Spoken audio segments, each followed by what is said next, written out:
brain.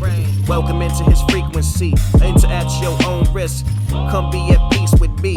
Ask the Paul, where we rise and don't fall. Welcome back to another episode of Baxter's Buzz. I am your host, Baxter E. Hall. Welcome to my brain. Welcome to my frequency. Enter at your own risk. Now, today I had a special guest with me. She is an actor, a writer, an entrepreneur, a coach, and all sorts of other amazing things that we're going to learn about today. I have Tia DeShazor with me. I'm sorry. That's perfect. Tia DeShazor. DeShazor, yes. The way you said it is the way that my grandmother used to say it. She struggled with it, and it was her name forever. So it's Lord have mercy. Yeah. Way to start the podcast, Baxter. All right. So we go way back. We went to school together, although we weren't incredibly close. You know, we caught up here recently and just started to learn more about what you were doing. And although I've been kind of seeing things from afar, I just think it's really amazing. And I wanted to make sure that we had a conversation on the podcast and just kind of so I could learn more about you selfishly and also just kind of share with others some of the cool things that you're doing. So yeah, I'm excited. Yeah. So from afar, following you on social media, I know that you've been doing a lot of acting. Like, where did that acting bug come from, and like, what are you like? Yeah, how did all that get started? Yeah. Well, I think I always wanted to be an actor or a performer or make people laugh in some way. Like, I remember the first time like making someone laugh just by being silly. And those are like some of my favorite memories growing up. It's just like being silly and making people laugh. And even in high school, I think people would remember me as like being silly and making people laugh. And I didn't know that like that was actually the route that I was going to go as an actor, but because I also was, when I started school, I was like, I am dramatic and serious and all of those things and Shakespeare. And then I was, but when I started writing, I was like, oh, wait, funny. I'm funny. Oh, I'm funny. And then when I started booking commercials, the most of the time I would book the funny commercials. And then the TV stuff too, like a lot of it was like funny stuff, which is interesting because, well, in New York City, there's not a ton of comedy. So it's like, get it where you can. But anyway, you asked where I started. I think, well, I first started because when I was in elementary school, Ferndale High School used to get kids to come be in their shows and to like get more people to come. That's how they would sell more tickets, by putting kids in their shows. And so they would just like bring kids in from elementary school to audition. And I was like, I want to audition. And so I had my first audition for Once Upon a Mattress, and I booked it.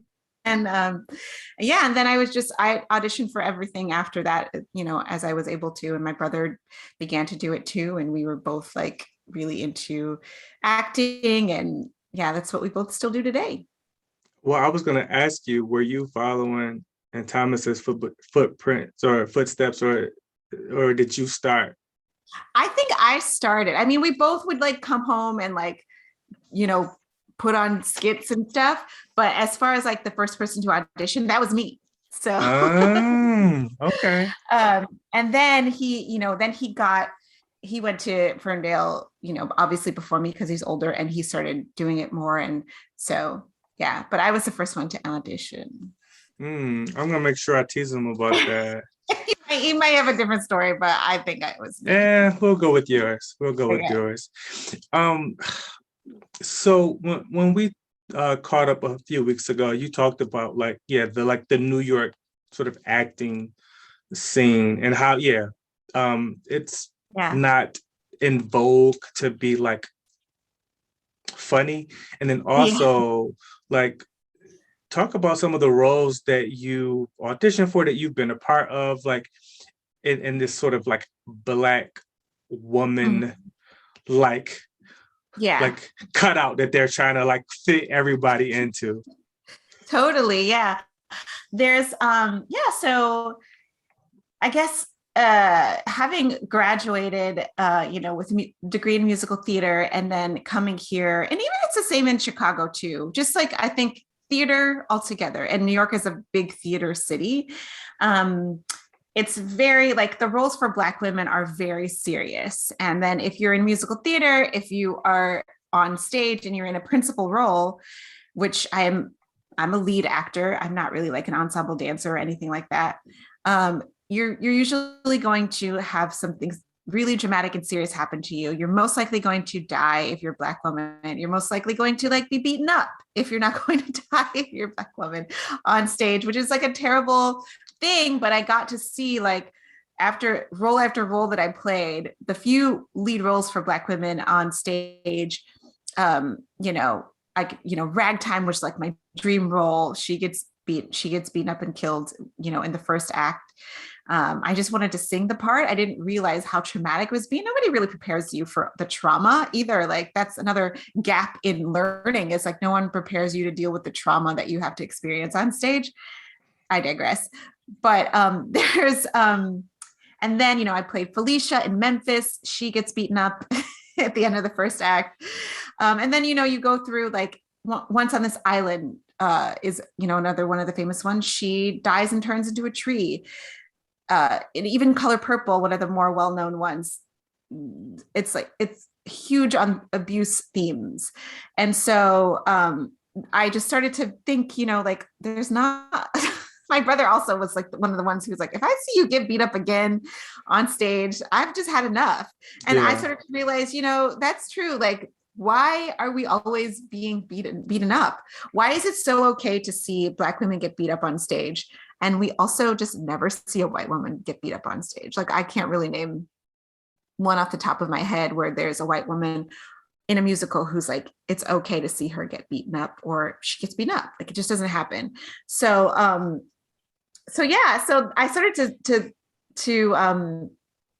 feel that and like be a little tired of that. And that kind of inspired me to start writing my own stories. And, because while there is truth to the history of abuse and lack of care for Black women's bodies, there is so much like laughter and fun. And my experience has been, joy from Black women, and the Black women in my family that I grew up in, they're just some of the funniest people. So once I started writing it, I really was wanting to write, those kinds of stories where you get to see Black women having fun and being funny, and, being friends and loving each other and not dying and living lives and loving. And so that's kind of what I focus on in my writing now too. So you talked about your brother sort of making mention of like these roles. Was it something that you just couldn't see the forest? Or was it something that you had noticed prior and then he brought it up and you went, I had been thinking about that? Or had you just been so like focused on auditioning and, like getting roles? I think it's that. Yeah. I think it's like, you graduate, all you want to do, you spent like 4 years grinding this out. And all you want to do is like be on stage. All you want to do is be on stage. And you take what you're given when you're young. And I think we're also in a place, in the early 2000s where like you weren't questioning as much as you're questioning now. And I envy some of these people coming out, and some of them that I coach that are like, I coach them career-wise, and I'm like, I try to coach them to make decisions, based on their values. And they're like, oh yeah. and to me, I wasn't thinking about that. I was just like, this is what we have. We have these roles and I'm going to just play them all. I'm going to do my best to play them all. And I wasn't thinking, about just how unjust it is, how unjust that system is, and how people weren't writing roles. And also like, there was a bit of naivety, like, oh, maybe the people, all of these white men who are writing these shows just haven't met the right Black person to Black woman to inspire them to write. I don't know. Like, I just wasn't thinking about, I just couldn't really see any other way. And then, it wasn't until the world changed too. And you start to ask, as the world is asking questions about race and inequality and the Me Too movement and all the movements that are the Black Lives Matter movement, you start to ask questions too, like, hey, maybe I can ask for more. And then, sometimes there wasn't one of the biggest turning points. I was understudying this role that's traditionally a white woman plays this role. That's another thing. You don't really see like a lot of crossover if a role is traditionally played by a white person. Even if it doesn't have to be, it's really, really hard to get in there. Even, I'm a classically trained soprano too. So I sing in the style that you hear most typically white women sing. And so I had booked an understudy role for a show, Sweeney Todd, and I understudied Joanna, who's like, ingenue, high in the sky, notes that I hit no problem, right? And every single night she was flat. Every single night she was flat. And I had to be her understudy and hear this every night. And I was like, and the whole cast, we'd be sitting in the dressing room being like what's happening? Like, and some of the people were like, maybe she just can't hear. And I was like, no, that would never, people would never be just asking that question. If I had been up on there on that stage, I would be fired if I were flat every night. And this is one of the largest regional theaters in the United States that this is happening at. And she's flat every night and nobody says anything to her. I still get a little, I think I still get a little, maybe I need to heal still. And so nobody says anything to her, And so I think that was like maybe the last straw, understanding that role at that theater and being like, I know that I can sing circles around her. And I know that I have what it takes to play this role. And I'm not able to because I'm Black and it's traditionally a white woman. And that was the last time that I really like strove. I did a lot of striving for musical theater. I was like, you know what? I'm going to write. I don't have time to be trying to understudy these white roles. Like, I'm going to write something that I can sing, that I can do, that people like me can do, and not have to die or understudy, these roles forever. Yeah. Well, you're talking, and one of the things I think about is sort of our generation, right? And I'm not saying that you are as old as me. You're not. But we are in these sort of bridge spaces as it relates to like this millennial and like this Gen X, right? And so we come from a different state of mind, especially if we have older parents or we've been around older, where we just try to be the best in these roles, right? Whatever that's defined, we're just going to kill it. We're just going to nail it. We're going to just do the best that we can. And we didn't ask as many questions as the true millennials, I would say. And damn sure not like the Gen Zs, right? So when you talk about coaching,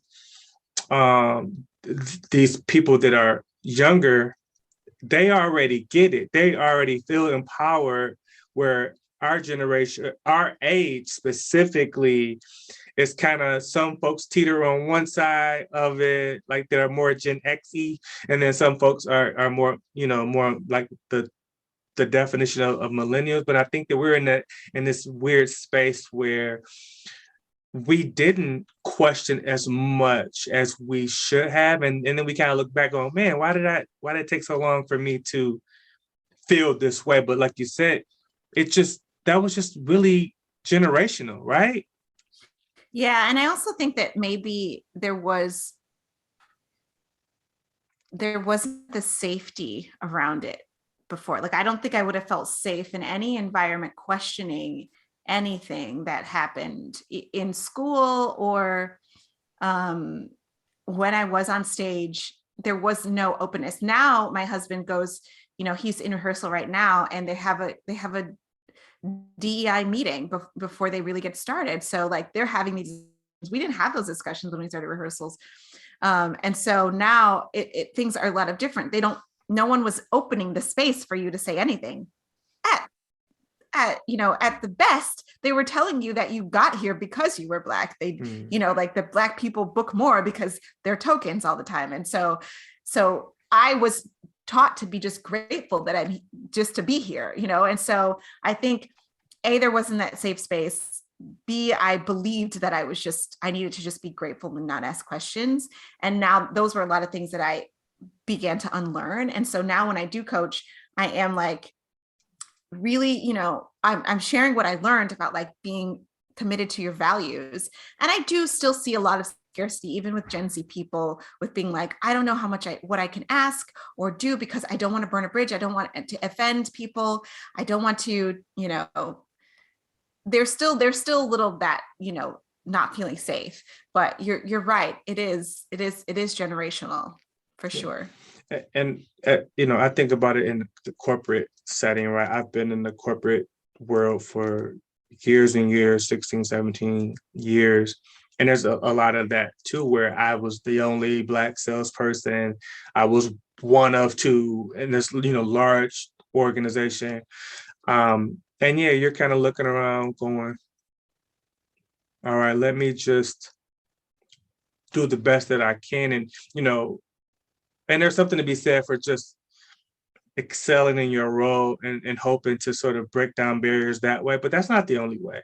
And I love the fact that there's, it's funny that in the performing arts, there's like this parallel of just the world in general. Corporate America is seeing it. Socially, we see a lot of it. It's just these conversations are more prevalent. And so people are more empowered to ask those questions. And, obviously it's all for the better.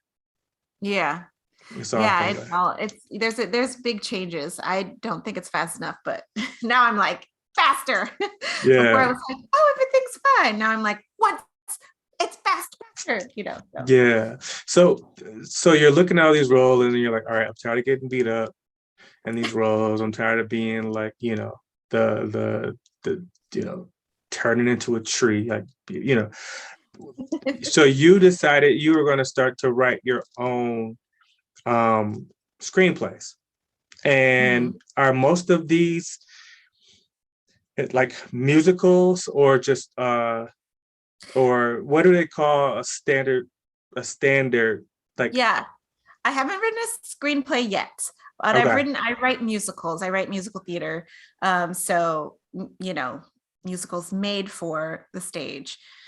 So, yeah, so basically I write the lyrics and the words. So I write the libretto. So every word that they say, I've written it. So I don't write the music. I do collaborate with the composer for the music, but I do a lot of like from conception to, whatever, everything. I write all the words. Yeah. That's a completely different skill set, right? Yeah. I actually went through a program for it too, called BMI. It's a program for a musical theater workshop where they, teach you how to do it as in their standards, up to their standards. And they teach you how to do that. And then they, pair you with the composer that you work with well. And that's how I met my composer there. So in this program, every project, you're with a different composer, seeing if you can collaborate with them, and you have to write a song based on some prompt. And so that was the experience I went to learn how to collaborate, to learn how to write lyrics. And within musical theater, it's very technical because, it can't be as free as pop music. Although I love pop music, but in musical theater, you do have to have a certain technique because pop music is made to be listened to over and over and over and over again, right? You listen to a song and you listen to it again and again. Whereas musicals, you're telling a story and the person has to understand it the first time they hear the song. Like you have to understand everything that happens. So that's why they encourage you to write in perfect rhymes. It's why they encourage you to have everything scanned correctly so that it falls easily on your ear, so that you don't have to be like, what happened? I can't hear them. You know, as we do sometimes when we're listening to Ariana Grande, that's a different kind of experience. Yeah. Shout out to Ariana Grande. Yeah. So my natural question, just being a fan of music, like, has it inspired you to do any pop music or start to write anything Oh yeah. aside from? Yeah. Yeah, I mean, I love pop music so much. And I did when I was I wrote a bunch of like really moody songs when I was pregnant that are probably going to be like, if I ever have a pop album, it'll be like Solange, you know, themed style, like moodiness. But yeah, no, I haven't. And then I do want to write music sometime. I just have to, you know, dive into that. But right now I feel like my brain works really well being, you know, solely the word conception, the word person, Yeah. and collaborating. So there's a lot of people that are writing, ma'am, but there aren't a lot of people that are experiencing some of the success that you are having, right?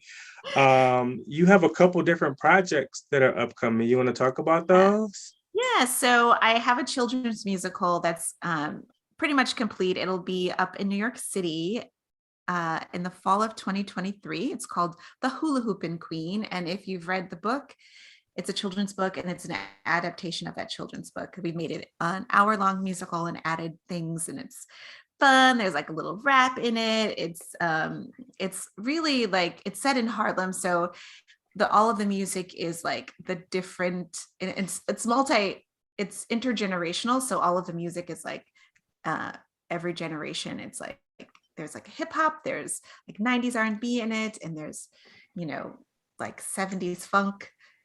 So there, it's really fun. It's about this girl who wants to be the best hula hooper on her block. That's just simply what it's about. But she can't because her grandmother's birthday, and she has to, you know, make her grandmother's birthday party. So that's coming out soon, and that's like my big debut. It'll be reviewed by the New York Times and all of that. And then I have a musical that I'm working on with the same composer called The Pact, and there's some exciting things happening that I can't talk about yet with that, but Fair enough. it's yes, but that's, keep your ears open for The Pact. It's a friendship musical about three friends that come to New York after not having seen each other, and it really is like, it explores like barriers to intimacy in friendships and how like friendships grow and change, and how, you know, you might have some friends that you were like really good friends with, and now you reunite with them and you're like, wait a minute, are you like conservative now, or like what happened here, like, and so it kind of just explores that and asks the questions about like how do we remain friends through life's changes. Yeah, so that's the one thing. And then I have a song in a song cycle with some pretty big names right now. That's opening in March. So I just have one song in there. It's called The Little Things Lost. And a song cycle is basically like a musical that has songs that just stand alone. So there's no through line story. So a lot of different composers and lyricists contributed to this song cycle, along with Stephen Schwartz, who wrote Wicked, and Marcia Sare, who has a show that's going up on Broadway called Paradise Square. So it's kind of cool, like, you know, in the same song cycle as those people. It's coming up soon.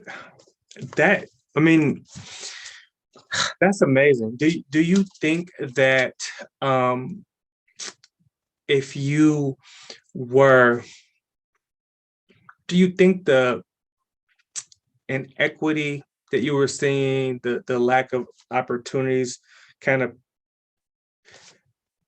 sped up like your ventures into writing? I imagine you would have gotten there already, but yeah, no, I mean, I really don't think that. I really was thinking about this the other day.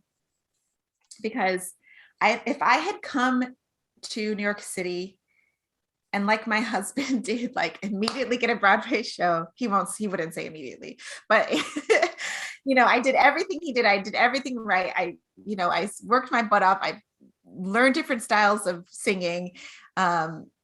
Because as a classically trained Black woman, that's not enough. You got to know how to belt and sing gospel, all of the things, and jazz and things. So I learned how to do all the things, and I still did not book a Broadway show. And I know for sure that if I had, I would have never started writing. So in a way, I'm like grateful that I never was like, oh yeah, I booked this and now I'm content and I don't have to write, because writing has like opened up this whole new world for me where I've discovered something too that I'm like good at, and like I can influence other Black people getting jobs. I can have a bigger influence than just like me getting that check every it'd be a good check, but that check every week. So I know for sure that if I had immediate success, if I didn't have the things stacked against me, then I wouldn't have started writing. I just wouldn't have. I never really wanted to write. Well, I mean, that's a very honest and objective like viewpoint. Some people may be like, no, I would have, but I mean, it's very like real of you to say, no, I would have just taken that role, those roles and been off to the races. I think about success a lot. I talk about it. I talk about it on air, off air, and I really think there's something to be said about the challenges that we face, right? And one of the things I think about a lot, because I'm a big sports person, is like someone drafted like the number 1 pick overall versus like being drafted at the last round. Right. Yeah. You think of someone like in football, there's like 7 rounds, right? Tom Brady was drafted in the 6th round, right? Most of those guys don't make it. And you just wonder with the adversity that a lot of these folks have and that they face, it propels them to become who they become. And they're like, oh, if we could redo the draft, we take this one person and and we make them number 1, but you don't know if that number 1 soil, if the soil that they were brought up in would have produced the same fruit had it not been for that adversity, right? And those impediments. For sure. I mean, I had to, and not to just be like, oh, I've been through so much, but I had to fight just even to go to school, like I had to like change schools and like find a place for myself. And even when I was in school, I had to find a place for myself as a Black student and deal with so much crap, that only made me like stronger. And to like now when I just expect it, which is not good. So like, because I expect it, I like know what to expect and I know how to show up and I know how to be like, no, actually we're asking for this much money for this, or like, no. Yeah. And then I have my boundaries too. Like, if I'm working for a predominantly white institution or I have a commission from them, then I have certain asks. I have certain things that I ask for and certain, things that I won't do or talk about, Yeah. So, yeah. Well, I think it's important, the work that you're doing. And I think that I hope I know you're not the only one, but I also know that the things that you're doing are opening up so many other doors for so many other people. So like, just like kudos to you and the work that you're doing. Thanks. Yeah. You actually are a co-founder of it's called Bold, right?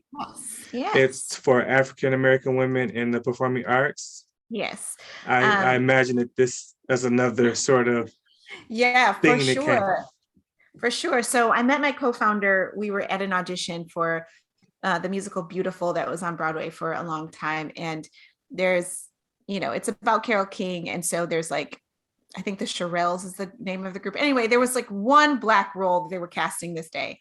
And they had a room of like, I don't know if this is an exaggeration. It was a lot of Black women in this room for this one role. But the thing is, when Black women audition together, there's like, it's the most beautiful thing ever. Like, we're not over here being competitive. Like, we're like, you need some lotion on your elbows. Like, this is the vibe that you have when you're in this room together. And like, people are helping out people with the choreography. Like, nobody is like, and it's different when you are in a room auditioning with like mostly white people. Like, it's very like competitive. And so my friend and I, someone introduced me to her, and she was like, I really want to do something with Black women. And we got together, and I was like, I really want to do something with just like artists, but yes, Black women too. You're right. When we're in a room together, it's just changes. Like, there's this energy of like support and just something's happening in there. And so we wanted to bring that out of the audition room and create a space for, what we needed to meet our needs.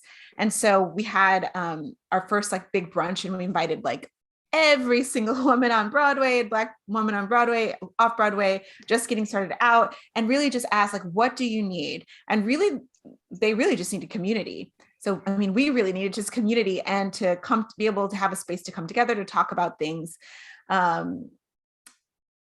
to create spaces for people to write together. And so now it's not just actors in the organization, it's writers, choreographers.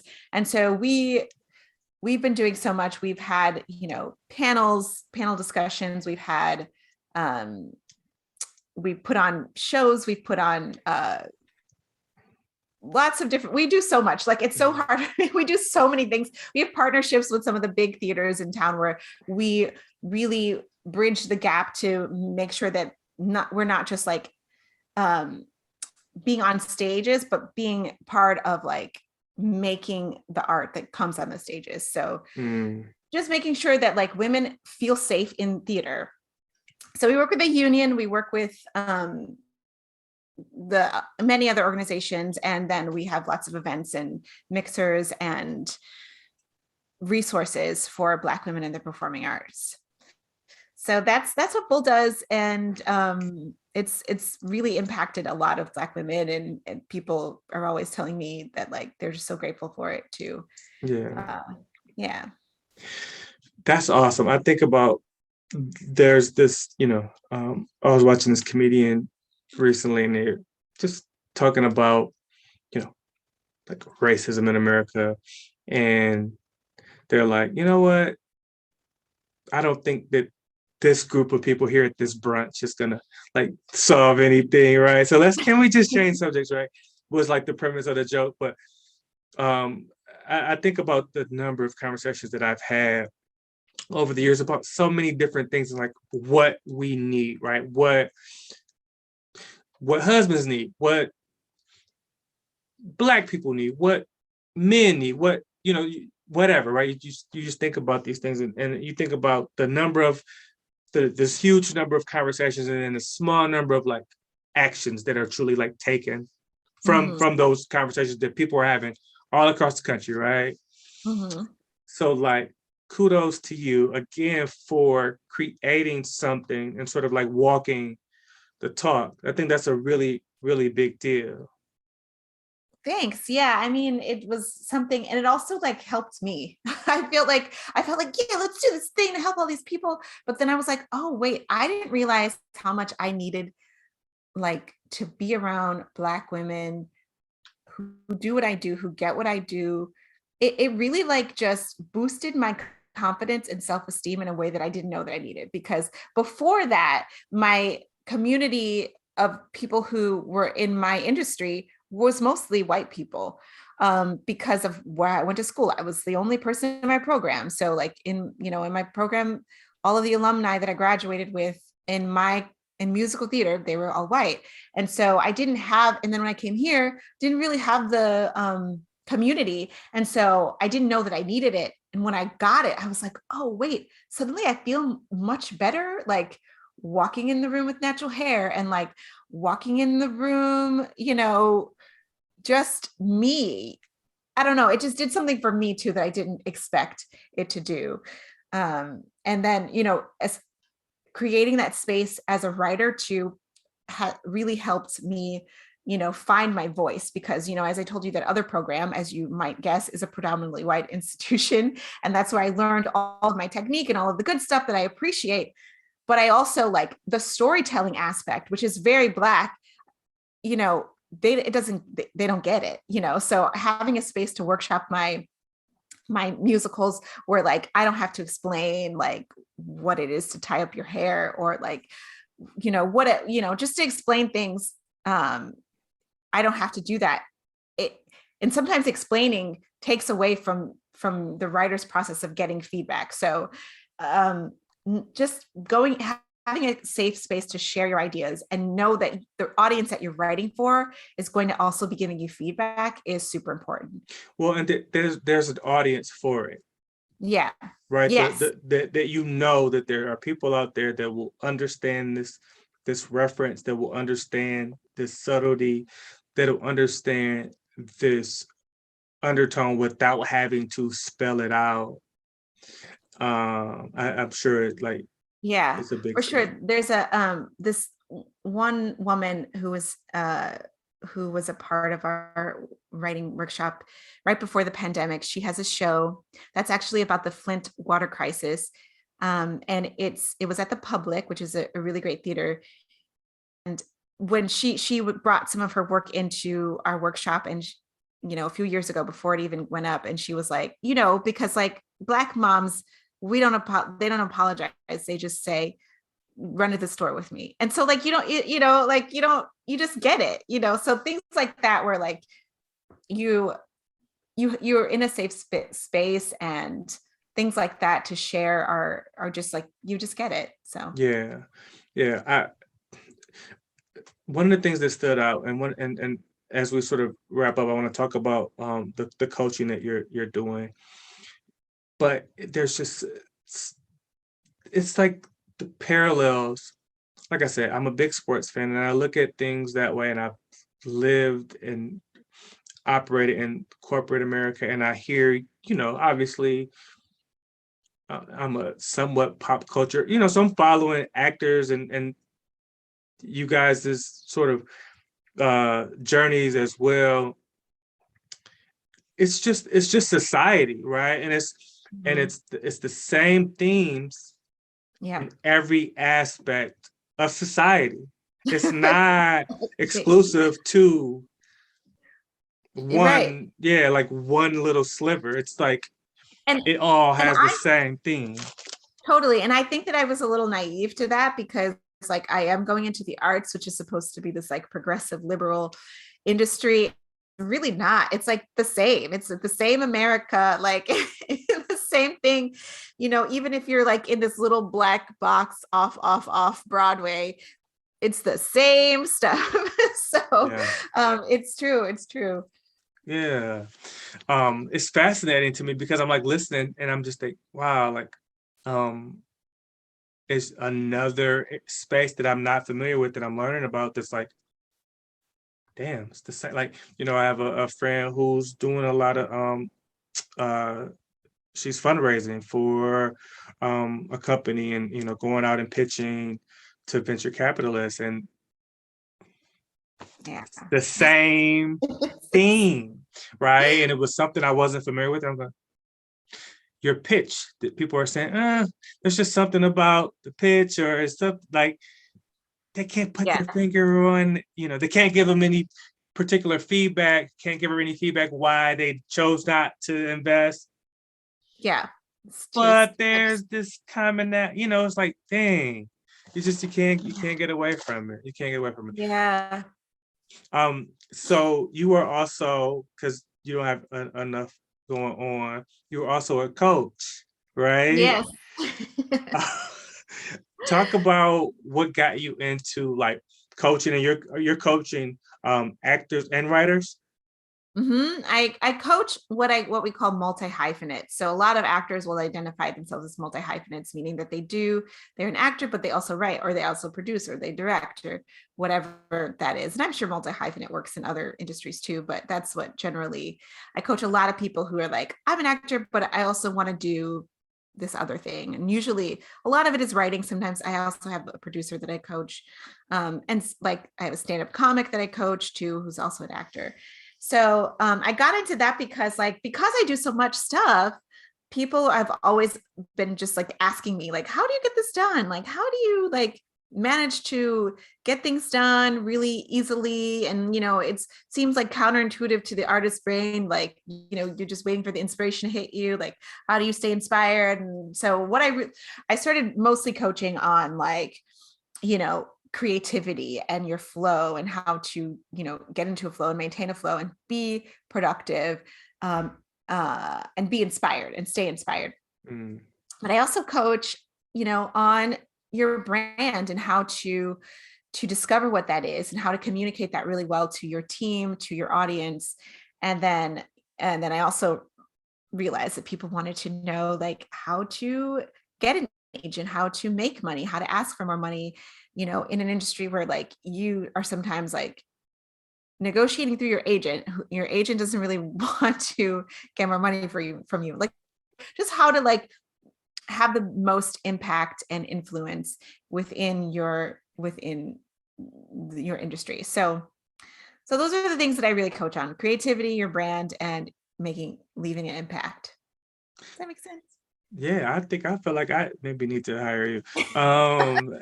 Again, there's these common themes, and I'm not trying to take away from your coaching business at all.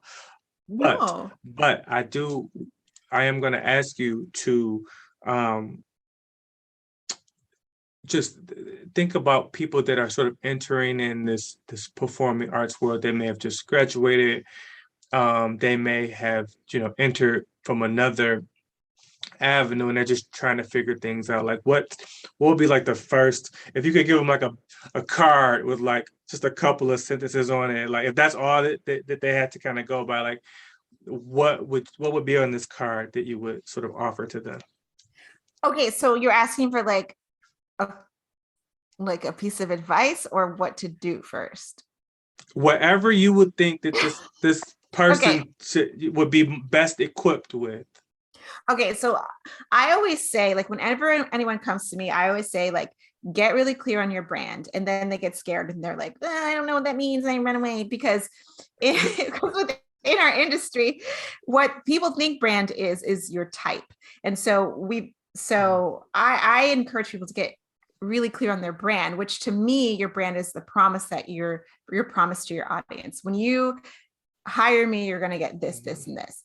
So your brand is really like a combination of like who you are, being able to communicate that, which is the hardest part for some people, what you want to do, your values, that's another thing that we forget, and then your strengths, what you're good at. So once you figure out that, then you can begin to communicate your brand, and that will take you like so far, because that's the problem sometimes when we get with our agents. Like people come to me all the time for like, I just don't know what to do with my agent. And I'm like, okay, we got to go back to your brand. It always comes back to like who you are, because like if you haven't communicated that to your agent, they're just going to just not know what to do with you and not know why you're not booking, and then they're going to drop you. So your brand is the most important thing, and people are afraid of it because they feel like it's putting on something. But what I teach is that like it's actually what you already are. All of those things that you already do really well, that's your brand. You don't have to pretend it's something else. And I understand why they do that is because in this, in school and in class, in acting classes and other career coaches, they will tell you like, this is your type. You're going to be the type A woman who is perfect and keep everything together, or like the bitch, or the excuse my French, or the or the cop, whatever. And so all of those things are possible for you to be, but they're all like under your brand, right? So that your brand is going to influence what kind of type A person you are. Like your brand is going to influence what kind of cop you play when you play this thing. So your brand is the most important thing, because it's, if you don't actually know what you want and know who you are, you're just going to be just like, you're going to be lost in this career. And I was lost for a long time too. So that's the reason why I coach today too, is because I remember what that was like, being like, hey, somebody tell me who I am in this industry, please, but you have to be the one to decide that. That is so good. Like it's so good, man. It's like we need another hour to just like unpack that, because again, from a corporate, from a sales standpoint specifically, it's like okay, what's your elevator pitch, right? Like what do you do, or what service do you provide, or what are you selling? And it's like in these consultative roles, it's like, well, we can do this, and this, and you're basically saying we can do everything. But right, if you can't do everything. Right. And so that's exactly right, because we think that this is the huge thing with actors too, because they think that they're an actor and they can play, you need to have range and can play all of the roles. That's not going to serve you. Maybe that's true for you. I don't really know, but we don't know we know that when we see Viola Davis, we're going to get a certain kind of performance. We're going to see usually drama. We're going to see her being super vulnerable. We're going to see her having emotional moments. That's who she is. That's her brand. And so, but that doesn't say that she can't be funny, but her funny is going to come from an emotional place. It's going to be like a very vulnerable funny. And so I think people get really like scared about like wanting to do all the things, but the more you narrow in and explain to people what that is, like the better they're going to understand you and know what to do with you. And you're saying the same thing with like corporate America. It's like people just need to know what you do really well, Right. And they don't want to know that you can do 50 million things. They want to know that you can do this one thing really, really well. And hire you for that. Right. Is that what you're saying? No, absolutely. I think about like, again, back to sports. Like I think about, and this is something that I had to ask myself over and over again, and that I'm constantly asking myself. It's like, okay, game's on the line, right? There's 10 seconds left on the clock. You got the ball. What is your bread and butter? What is the one thing that you can hang your hat on, that you're willing to bet that you're gonna win this game with, or you're willing to lose this game with? Mm-hmm. Right? What's the one thing or one skill that you feel like you can sort of hang your hat on? And I think that if you can figure that piece out, which ain't always easy, right? But if you can figure that out, then you're not really narrowing your options, but you're really narrowing, like you're really putting more energy into like the right area. Yeah, for sure. Yeah. For sure. And then it's like, it's okay to also do the thing that's really easy for you too, like to own that, for me, like I always say, like my brand is like the type A, like little bit neurotic, like woman who has like a million different things and is keeping them all together. But maybe she has like a really messy closet, there's that nuance too. So like, that's what I consider to be like my brand. And so that means I can play, it gives you so much range, but everything is going to come from that. And then you want to know what you can do at the top of, at the drop of a hat when needed, and that's only going to make you stronger. Even if it's like comes easy to you, it's like, that's important. People need that, Yeah. And the strength and the confidence to say, no, thank you. Not a good fit. Yes. Not a good fit. Absolutely. Oh my gosh. Yes. Yeah. I had auditioned for a friend of mine, and he was really trying to like make it work for me to be like this, like really like New York person that was, like very like, a little bit grittier than I am. And I was like really trying, but then I was just like, this isn't my role. Like, I know that you really want me to do this, but like, this ain't working. Like, Yeah. so, but yeah, you do have to know when you're like, not. Yeah. Last week I had to decline to work with a potential client, which, you don't want to ever turn any money away or any business away, right? But Sure. it wasn't a good fit. And it took a more confident, more seasoned me to say, you know what, I think you should pursue like another broker. Right. This probably isn't gonna work out. We're gonna, yeah. And so it comes with wisdom, with maturity, and then just the understanding of what you do well, because you don't want to put yourself in that role where you're this gritty New York person and then you fall flat on your face because right. because it does nobody any good. Right. And then so it's funny because like that was like a detective role, and he kept being like, she's very New York and she's gritty and whatever. And I was just like, I was doing the read and doing it again and again, and I was like, I'm not getting it. But then last week I shot Law and Order as a cop. Maybe my cop is like a little bit classy. I don't know. Like, why did I book this cop and not the other cop? This was a cop that was more like me, that talked really fast and like was able to, to be very observant, like there's always something about me that's in every role, but like, it's going to be, different. I hope that makes sense. No, it probably makes way too much sense to me. Because so I think about it like this, and you may be like, Baxter, you don't get it at all. But I think about like the value piece, the brand piece that you're talking about, this integrity, this like, okay, here I am at my core, and if you can see a piece of you and a character, then you can make it your own, right? You can kind of get inside of that, right? Yeah, totally. But and it's also, yes, go ahead.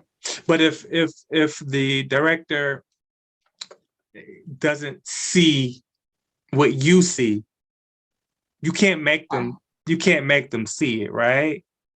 Right. If they're saying words that are like not clicking with me, and I mean, and I pride myself in taking direction really well. But if you're saying something that's like, okay, let me try it like that. I'll try it like this. I'm always willing to try it. But if it's something that's not clicking, then it doesn't click. Like, but when I was on set for Law and Order last week, she was like, you're showing him the crime scene and you really care. And I was like, oh, great, I care. And I'm talking fast. Like, that's what I do really well too. Like, I'm great with jargon really fast. So like, this is me. And like, that made the scene like pop to me when that's the only direction she had to give me and it was fine, so that's something that like I can connect with, like really being concerned about this missing person, like, and wanting to figure it out. So like that drive to like wanting to figure something out, like that's something that I connect with too. Well, I can't wait. I can't wait to see the episode of Law and Order.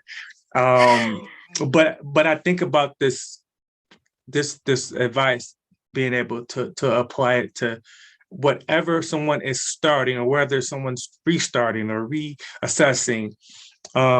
Figure out this why, right? Figure out who you are, and the more you sort of let go, the more opportunities are going to open themselves up. You're not limiting yourself. Exactly. You're really just opening yourself up for more of the stuff that's is in line. Right for you. Ooh, yeah. Yes, it's so true, because I coached. It's funny because one of my clients, I'll be really quick, but one of my clients. No, you're fine. She just did this concert for herself. She'd been saying she was going to do a concert for a year, and I knew that something was like blocking her.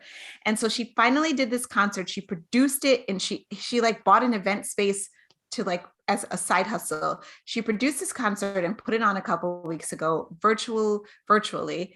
And like after it, she was like, I don't think that I want to be a performer anymore. And I was like, oh, interesting. And she was like, but I got so many jobs from my show. Like people want me to produce their show. And so I was like, that's so amazing. Like you knew that you needed to do this show. And even though you decided after doing the show that you didn't want to perform anymore, like it still brought out something that you're really, really good at. And you were like the producer, you're the person that brings visions to life. And you discovered that in that time. And that just gives you even more like insight into who you are and like as an artist, because you're still an artist, but for sure, in a different way. So for sure. No, that's good. Cool story of this week of like a win that happened this week that I was like, oh, that's amazing. Of course I want everyone to keep performing, but like, this is her new endeavor. So no, that's awesome. It reminds me of a friend of mine, Tanisha Johnson, who I had on the podcast, and she said, find your lane and then burn rubber in. Yeah. Right. So that's cool. Man, no, I had never heard that, but it made so much sense. Man, this was really good. Oh yes, it was so fun. Yeah. And I know we could probably go on for another hour, but you clearly have a number of things you have to get back to, right? We listed some of them up earlier. So to everyone that is watching this, thank you. I hope that this was as informative and as inspiring to you as it was for me. On behalf of Tia, I am Baxter E. And I just want to let everyone know that you are capable. You just have to find and embrace your own frequency. So until next time, peace.